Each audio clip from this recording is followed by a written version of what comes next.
So first, let me introduce Dr. Brenda Bannan. She is an assistant professor in the Division of Learning Technologies in the College of Education and Human Development at George Mason University in Fairfax, Virginia. Dr. Bannan's research interests involve the articulation of methods and processes in educational design research in the learning technologies field. Her work investigates the intersection of learning theory, emerging technologies, user experience design processes, design research, and the iterative development of innovative learning technologies, systems, and solutions. She's implemented one of the first doctoral programs in learning technologies design research at George Mason University, and she received her PhD from Penn State. So, Brenda. Thank you very much. Thank you very much for the invitation to speak to you today. I would like to talk at a level of an intellectual experiment that a team of 40 professionals and volunteers from this region participated in, thanks to the NIST Global City Teams Challenge. And I'd like to speak to it both from a research perspective, but also from a design perspective in how we iterated towards a research agenda that we are now going to follow from this initial experience. I might also point out that this team of 40 professionals and volunteers had never designed in the Internet of Things cyber-physical systems space. So we perhaps represent some of the audience that you may be trying to reach. And in the conclusion of the presentation, I'd like to give you some of the insights that we arrived at in our process with directions of going forward.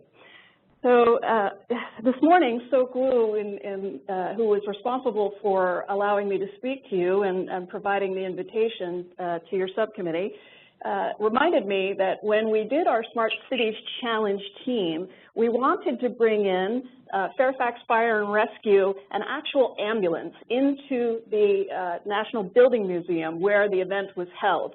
And so Gu and I worked for weeks to try to coordinate bringing an ambulance from Fairfax Fire and Rescue offline. We had the ambulance, we had the simulated patient, we had the staff, except the door was not big enough to allow the ambulance through it. One thing that we overlooked. So trying to problem solve that, I think, is an example, in a way, of design constraints that help to dictate what you are able to do in a smart cities, what I'm going to call a smart cities learning design research experience, which is what this experience represents to me. So I hope there are some useful insights as we go forward. As I stated, we were a team of organizations, including Inova Fairfax Hospital, Fairfax Fire and Rescue, as well as many other startup companies, academics from all over the region, as well as community volunteers on this team. And I want to tell you a little bit about our journey.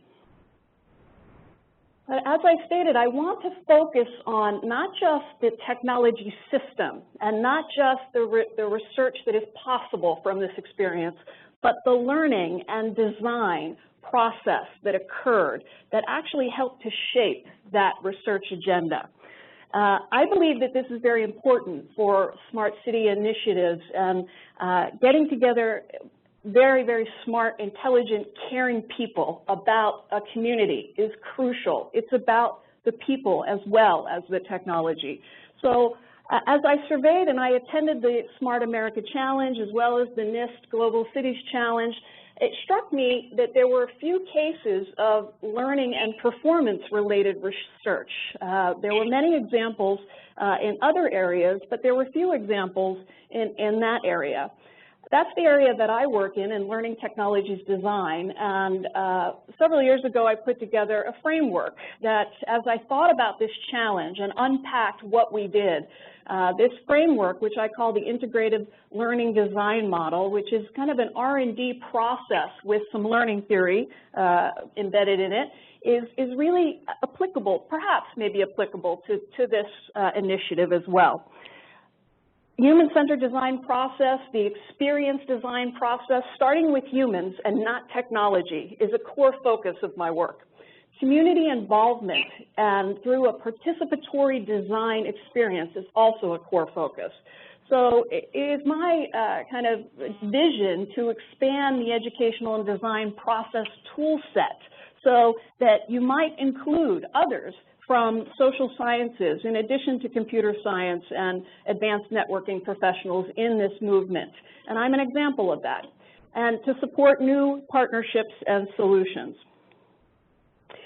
So in thinking about this talk, I read a book called Beyond Smart Cities and Learning by Tim Campbell. And his work really resonated with me in that he spoke to going beyond smart cities. We need to think about the learning processes that are involved, not just the learning processes that come from the research and prototyping, but also the learning processes of cities and communities and citizens involved in this work. So therefore, as we think about smart cities, perhaps the process of learning is just as important as the product. He also speaks to smart cities. To really achieve them, we need to go under the hood. Really, what happened there? It was such a complex experience designing at this level that we really need to understand what the mechanisms were for city learning and community learning and citizen learning in this context. We believe that the design process may hold a key for this, that this is an important process, just as important as the software and hardware that we are implementing. It really is design that helps us to use technology. It really is an attunement to the design process that helps to make innovative products happen and usable. The Europeans are somewhat ahead of us in this thinking. They are already basically forming conferences and groups related to smart city learning. In fact, I've been invited to give a similar talk at a conference in the European Conference of Technology Enhanced Learning in Toledo, Spain next month. And there is a group there that is focused on smart city learning from a very humanist perspective. And one of the researchers in that space spoke of a grand challenge is the integration of a top-down vision, a policy vision, but also a bottom-up vision for what he called a person-centered in-place design approach. And I believe that we tried to strive towards this person-centered approach in the example I'm going to show you. This was our team challenge name. We called it the Ecosystem for Smart Medical Team Training. And we tried to think about context. Context was prevalent in all of our work, in all of our thinking. And Tim Campbell speaks to this. He basically says to understand the contextual factors can make or break a good idea. And we tried to implement a systematic process to help us understand those contextual processes and those contextual factors that would make or break our smart city Internet of Things design. This is a big picture, and I'm going to unpack this for you, but we tried to use the Internet of Things technologies in the space of medical team training. That in and of itself is an extremely complex space to intervene in. And I will be unpacking this, but we wanted to enhance not only team-based training, but eventually impact patient care is the ultimate goal. To do this, and I'm not going to go through this, this is the Integrative Design Learning Framework I put together originally in 2003 for web-based learning and e-learning initiatives. But as I look at it, the broad phases of this systematic process of unpacking context through what I call an informed exploration phase in multiple ways, pragmatically from research and bringing all of that together to funnel into the direction or target, learning target that you are iterating and prototyping toward in an enactment phase, to then evaluate it, your innovation or intervention in a local environment, and to eventually scale up. There are some guiding questions here and some applicable research methods ideas, and we began to sort of think about this experience through this systematic lens of the broad phases, which I'm going to use as an organizational framework going forward. So as I stated, our informed exploration was the initial phase. We really needed to understand this context. Please understand that this research area was brand new to all of us. The technology system was brand new to all of us. We had no funding. We had no corporate sponsorship in this initiative. This was all in-kind contributions, and we spent our time, my graduate students and I, really diving into the context to try to understand what boots on the ground view was of the problems that were inherent in that medical and emergency response simulation. So we began to frame a problem, and we had help from the Advanced Surgical Education and Technology Center, which is a brand new surgical simulation lab in Inova Fairfax Hospital, which opened last summer. They brought us in as learning technologists to think about how they might do state-of-the-art training, and we were brought in to observe some of their simulation contexts. And it was an extremely eye-opening experience to do that. And so out of our interaction with them, we began to look in the literature and really try to understand what were we dealing with here. And we all know that medical and surgical and emergency response teams have an amazing amount of information to deal with. They need to be cognizant of time. They need to be aware of elements that are around them at all times. They need to coordinate as a team. They need to think about their actions, others' actions, and stress. And any and all of these can impact their performance. So as we looked at simulation and the literature and the pragmatic observations that we did, certainly simulation is a viable intervention. And it's a way and has been linked to improve patient care and improve training. But the dynamic interaction, which we saw, was really key to understanding team-based awareness and individual situation awareness. We also saw in the literature that behavioral as well as cognitive factors in a team-based setting are notoriously hard to measure. They are typically done with multiple observers, and they are very time-intensive and resource-intensive. So we decided to complicate our lives even further, and we decided to include not just one team, but several teams. So we wanted to try to instrument across the continuum of care from an accident in the field and the emergency response team responding to en route to the hospital and the ambulance team that was with the patient to the emergency department. And originally we thought, we wrote the scenario to go all the way into the surgical setting. And this was a realistic, real-time simulation, multi-team, and this is what we envisioned, of deploying a real-time tracking system across this continuum of care that would record their activity and experience in this high-fidelity multi-team simulation. Perhaps it was my naivete that got us into this complexity, but we were able to carry off a technology proof of concept that then will actually greatly inform our next steps in research.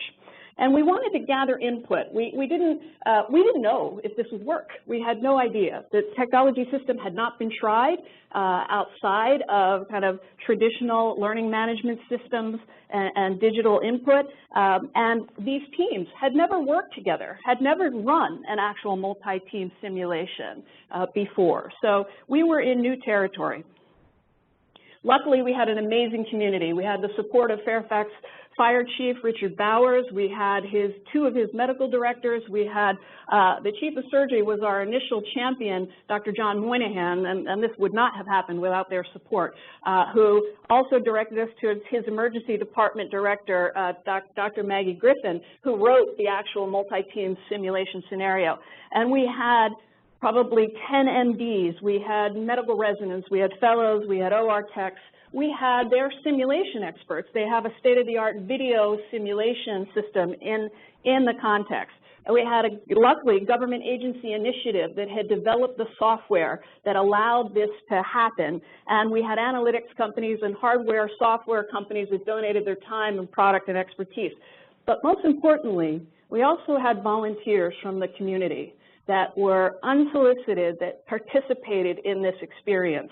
Not only academics, but actually instructional designers, corporate professionals, high school students, graduate students, undergraduate students, which really made this unique, I believe.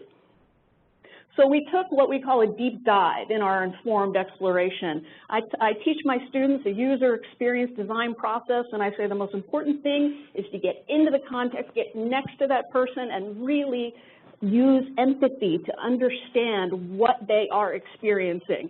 That makes you a better designer. That makes you a better design researcher, I believe, as well. So we dove into the context. We observed more team-based surgical simulations. We observed simulations at the Fire and Rescue Academy and the Fire and Rescue Department. We spoke to ambulances. We rode on the ambulance. We tried to unpack their experience across these teams. And part of our process was to try to identify what's called pain points in the journey, really in talking to them, what really might we understand about places where we could intervene that made sense to intervene in our intervention, that then we could conduct research and iterative cycles on. So it really makes a big difference in the experience to think about contextual design. I believe in smart cities design adds a whole other layer that learning technology design does not have. And that's sort of the intersections between people, information, and technology, as well as spaces or settings and contexts. And the many-to-many interactions that can happen amongst this was part of our analysis to try to break down where we could intervene in the most logical way.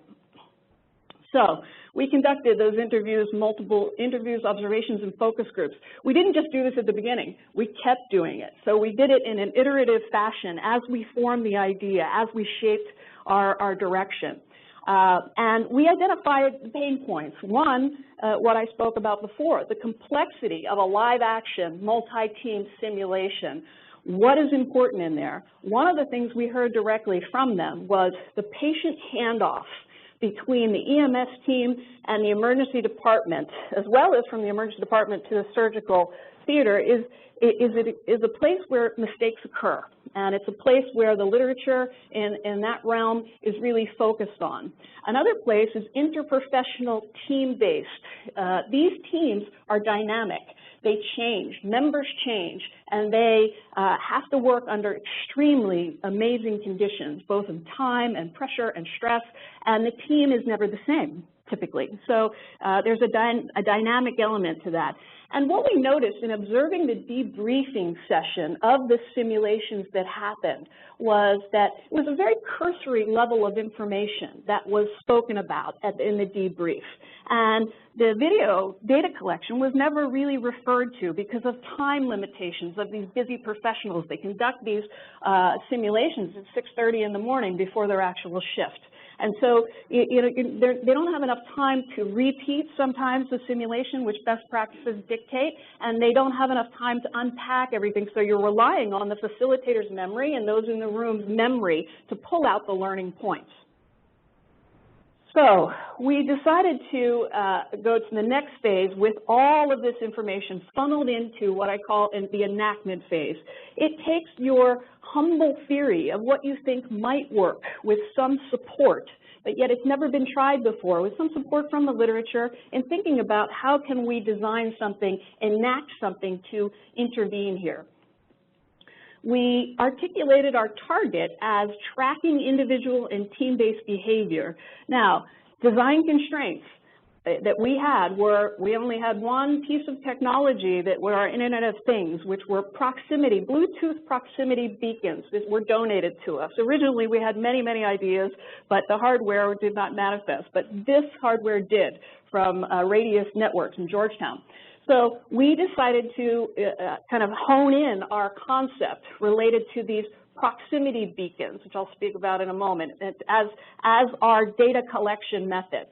We wanted to display real-time information about the simulation, and particularly in the debrief, where research says where the most learning occurs. As I looked into the literature, and there was an iterative process of the pragmatic, practical context as well as the literature that we were going through, I found a study in Switzerland that spoke to firefighters actually recording the proximity data as they entered into a simulated fire context. And it was able, the wearable computing was able to tell them, give them information about their dynamics, about their team coordination, and a graphical representation across time about who was in close proximity to who that allowed the instructors to unpack what that meant. So this is kind of a model of what we were trying to do. We wanted to ultimately, not in this technology proof of concept, but we were working toward eventually other iterations of impacting situation awareness and collaborative reflection. This was not evaluative. We made it very clear that they were participating in this for their own learning and for their own reflection. This is a key thing in user experience design, and we were building to think. And it's an important point here that we held a hackathon. We ended up reframing and framing our new direction, and we held a community-based hackathon where we recruited from local meetup groups who were involved, volunteers who were involved in Internet of Things, who were involved in design thinking, who were involved in networking, and we got all sectors of the community. Here you see a Harvard-trained analytics CEO along with a high school student and a learning technology professional from the Red Cross in the black T-shirt, and in the striped shirt is a representative from the government agency who was helping us understand the software protocol and implement that. It's just a slice of the levels of community that participated in this. And they came to do something bigger than themselves, to help their community, to use and learn different ways of designing and be exposed to it.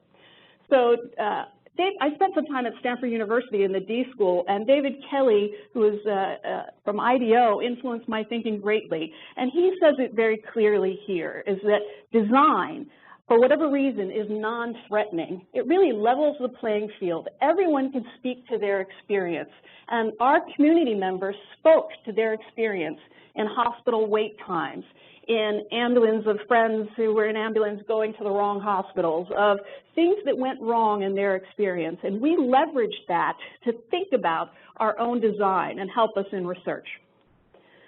So we began to hone in, focus, and iterate. And a key finding or element in the design research process for me was a serendipitous comment by the trauma surgeon. She said, look, I know we only have these proximity beacons and it limits what we can do, but if you can just tell me who's in the room, meaning the trauma bay, of who's actually supposed to be in the room, and the location of the patient at all times, that'd be good enough for me right now. So that's what we strove to do, and it actually manifested from there. So I'm going to give you a taste of the experience through a video, 8 minutes, and I'm going to cut it off short. It gives you a taste of that day, beginning at 5:30 a.m., of the actual multi-team simulation that we conducted, and a little bit of the feedback from the participants that helped inform our design and will iteratively help inform our design research going forward. A professor in the Division of Learning Technologies in the College of Education and Human Development at George Mason University. This is Dr. Shane Gallagher from the Advanced Distributed Learning Co-Lab, and we are about to embark on an interesting technology proof of concept adventure. Engine 429, Medic 429, Channel 36, India, Box 2900 for an accident with injury, 4600 West Ox Road. Engine 429, Medic 429, Channel 46, India, Box 2900 for an accident with injury, 4600 West Ox Road. Single vehicle accident with one patient not acting appropriately. 0918. Engine 429. Engine 429. Medic 429, you're out. Medic 429. Hello? Sir? Sir? Okay?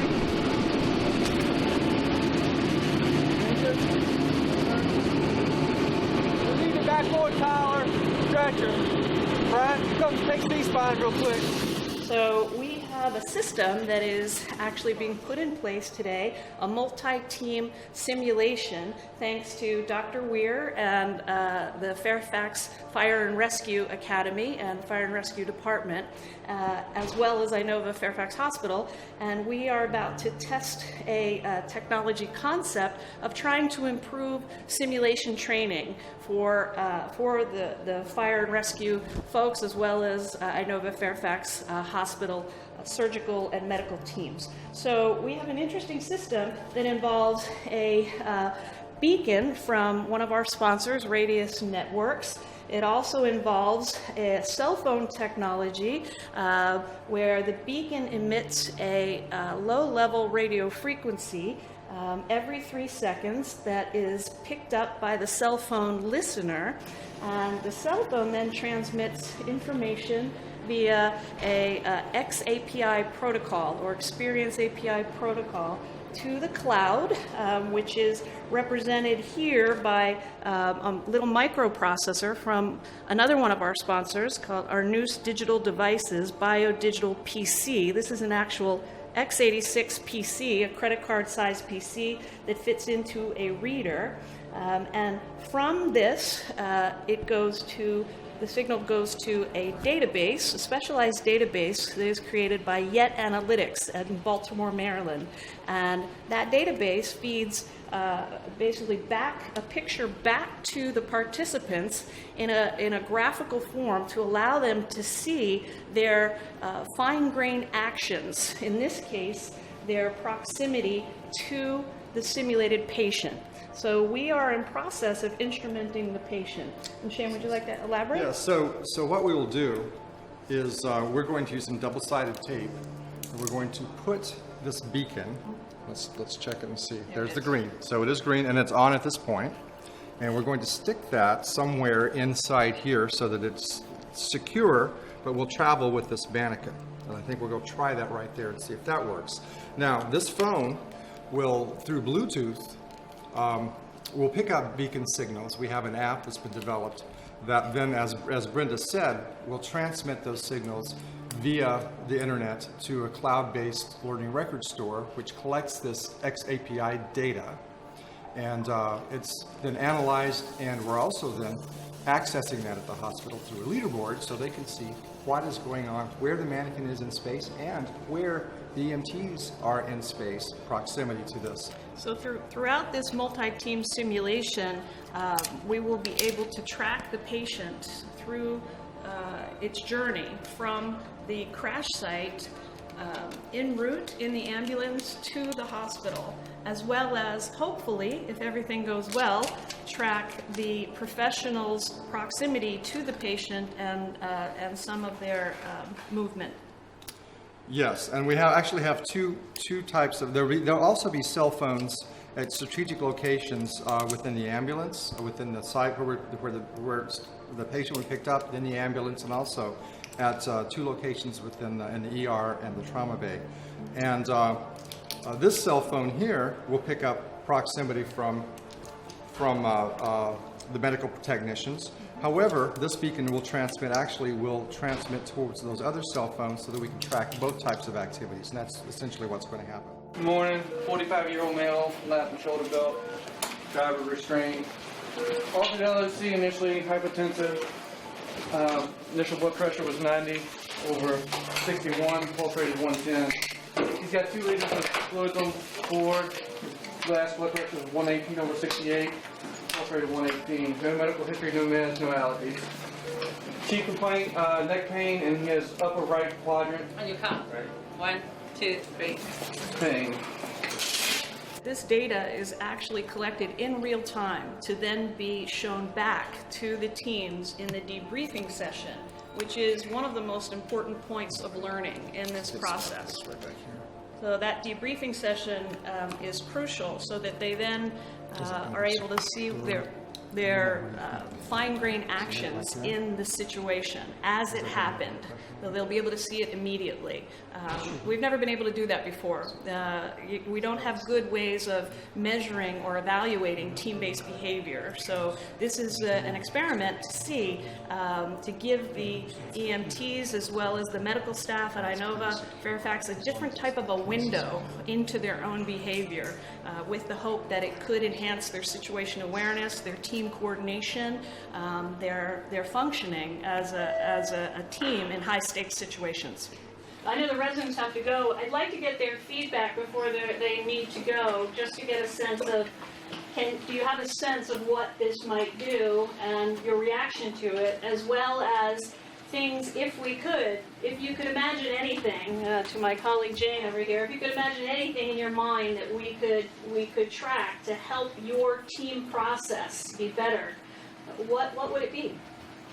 I think it's great, like Daryl said, we've all worked together on the trauma bay many times before, but it doesn't go as smooth as that sometimes, so I think this would really help, because maybe we'll get more people in the bay, like someone is dedicated to grabbing meds for us, we need intubation meds, but they're trying to put in an IV or something, so I think this will really help with team dynamics. Mm-hmm. And as far as tracking within a foot of the patient in the bay, I don't know if that really will help so much, because we're all going to be within a foot, like touching the patient. But if we were able to track your proximity or your actions with particular objects in that arena, in that theater, that would be a useful thing for you. And that's what this adds. This adds a whole layer of that we were unable to do before in real time from the technology side. Other thoughts from the residents or Dr. Well, the things we talked about was being able to put things where we could identify the ultrasound machine when the probe gets picked up. The manual cuff, when does somebody pick that up and go for the... So, we all think we're doing these things in a timely manner and that kind of thing, but we really don't know. When does the blood bank door open from when the patient opened? When did you pick up the iStat machine to do the ABG? All those kinds of things that we just kind of do, but we really think we're doing them. Of course we're doing them efficiently and appropriately every time, but if you can really track those things and know, then as far as being able to debrief on it and say, why did it take us 25 minutes to get to blood on this patient or whatever it is, those kinds of things could be, but we really don't know. I'm going to stop it there, but that gives you a flavor of the day, and that we were able to really influence and understand what their perspectives were in the context immediately afterwards. They actually went through their regular debriefing process first, and then we were able to talk through suggestions that they might have for our next iteration of this. But let me give you a sense of the system itself. The system was built with the Experience API, which is a specification created by the Advanced Distributed Learning CoLab, which is under the Department of Defense. It's being used in military as well as some corporate contexts, and Dr. Shane Gallagher, who is here with me, it was crucial to instituting this specification in our work here. And it allows the technology systems and devices to talk to one another and records data in the form of English-like statements that are human-readable and machine-readable. Something like nurse placed blood pressure cuff in an actor-verb-object syntax that is then aggregated and sent to a cloud-based learning record store, which then can be displayed in real time. And this made things very much accessible for the learning technology folks to understand what this analytics system could do and to predefine those elements so that we could collect that data. This is a very complex information architecture representation that we weren't able to do everything that was on this originally and cut out some of the context, and we simplified to this representation, which really shows you the mannequin instrumented with a small little beacon as well as a cell phone listener. So the beacon was the sender and the cell phone was the listener, and the proximity of the professionals professionals who each had beacons on was read by the listener inside the SimMan patient, as well as there were cell phones placed at different points in the system in order to track the other professionals' beacons. So a simple idea, but a very interesting one in process, in that the community helped us write these statements. They helped us actually form some of the information architecture as well as the statements that were written that went to the cloud. So those community members also went away with an enhanced knowledge of what this type of system could do potentially. We evaluated it. Some of our results, we realized that we needed a little bit more contextual information. So very last minute, probably the night or two before, one of our designers and developers developed a checklist on board on an iPad so that someone inside the ambulance could actually electronically check off what the events, the medical events that were taking place and the timing of those. And that was also fed via XAPI statements ahead of the patient arrival to the emergency department, where they could see the status of the patient before that patient arrived. That was an innovation to them, which is interesting. Here are some of those statements, this was done through a commercial app as well as a Google form, basically. It was as easy as that. Here are some of the data, the temporal data that came from that experience, along with the logistics of the scenario, and importantly, the patient care events that happen, such as fluids given, which is a real question as to, in that scenario, it was important to know when the fluids were given, and some of the core performance indicators as far as the time from ambulance to door of the emergency department. So that was automatically collected and manually collected. This is some of the data representation preliminary from the XAPI statements. The orange circles represent the cell phone listeners, and they also have email addresses attached to them. The pink circle is the verb, which was detected, which proximity detections were made, and the volume of those detections. And the beacons, the green beacons, represent individuals who are instrumented with those beacons. What you can't see in this is it's dynamic. You can actually pull this apart, drill down to an individual's experience. Here is a slice of the data, and looking at the handoff, you can see by context, particularly the orange to the green of the handoff between the EMS provider and the trauma bay. We were able to show the trauma surgeon exactly who was closest to the patient during that handoff process in a very simple way. This just overlays, these are all beacon detections, and it overlays, the numbers overlay the events that were collected through the checklist, the electronic checklist, as well as the patient's blood pressure level, which was crucial to this scenario, is laid in here. So it was some experimentation of representation here. You heard some of the participatory design feedback that we collected from the trauma surgeon and medical residents, and their preference to really do this again, but track objects and movements of objects, which we can do through accelerometers and through many other different types of sensors and digital devices with the XAPI protocol. And improving their efficiency, effectiveness, and time base, and also improving their reflection. What would be most important to them to see based on these actions? Their suggestion is that we replicate this, and we would like to do that with additional behavioral tracking. The fire and rescue team was very concerned about being invisible, the invisible data collection. The manual checklist, even though it was electronic and fed ahead of time, was too much overhead for them. They want that to be invisibly collected and automatically collected, and so we would strive towards that. They mentioned not recording, they'd like verbal statements to give context, and not recording everything, that was very clearly laid out, but perhaps a keyword type of a recording mechanism, so to only get segments that are important to the context is an area that one of our, is falling out, an innovation falling out of this work. Biometric data, stress that happen on these teams is extremely important and impacts performance. So collecting galvanic skin response would be something we would do potentially next. And improve the visualization. That really is a key element in here to make it understandable and easily understandable by the participants who don't have a lot of time to unpack what went on. And my interest is to improve our system and process approach through design research in this realm. So there were many, many outcomes that came out of this. Learning by the academics, learning by the community members, and many different levels of innovation and technology and thought towards what can be done. Multiple research directions in smart cities and Internet of Things, in healthcare, in team science, and creating a new way to look at teams potentially. And the interdisciplinary nature of this work cut across silos. For the first time in 20 years at Mason, I'm working with a human factors professors. I'm working with a bioengineer who's designing the components for this. It was amazing to me, as well as community design participants.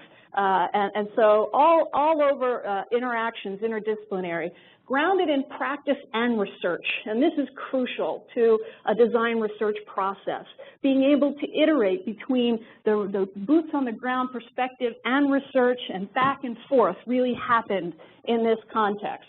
Being able to frame and reframe the problem using design thinking, using broad level systems thinking, and being able to do a proof of concept that now makes it for our team who have worked together before, who know each other's strengths, who know the system, be able to iterate in a more meaningful way. And we've shown that XAPI, which was never used in a situation this complex, can actually collect data automatically in the field. We had some bumps, but we got through it and we got data.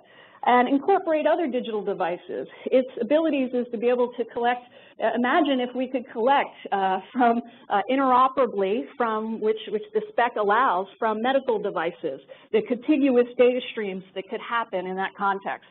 And design. I've spoken a lot about this today, and hopefully you see some of it in action through the research here. But I have a new direction in thinking about design at the level of complexity of organizations and teams, and actually diving deep into very complex scenarios. And the analysis, iterative visualization, and a systems perspective. And learning from failures as well as successes. We need to allow that to happen. So I'm not going to go through this, but this is sort of some initial thoughts related to some of my readings on smart cities and thinking about that integrative learning design framework systematic approach towards smart city learning design and development. So in conclusion, Tim Campbell says it well. He says, we need to see city learning as a collective process, a collective learning process at all levels, which starts with the discovery by individuals. I was very fortunate to have the individuals on this team from all walks of life, all levels of learning that added to this success. And the focus on smart cities should be on more than just the technology system, also on learning, on some type of design research process, the access and inclusion of involving a social scientist like myself in high-level advanced networking design, and using the informal and formal learning channels, a top-down as well as a bottom-up process. The interdisciplinarity inherently in this work is amazing. And some of the opportunities that I have had and that our team has had really speak to this. And the level of complexity, a systematic approach, and thinking thoughtfully about learning from case examples like this one, I hope is where you will help us to travel forward in this journey. So thank you very much for the opportunity to talk to you today.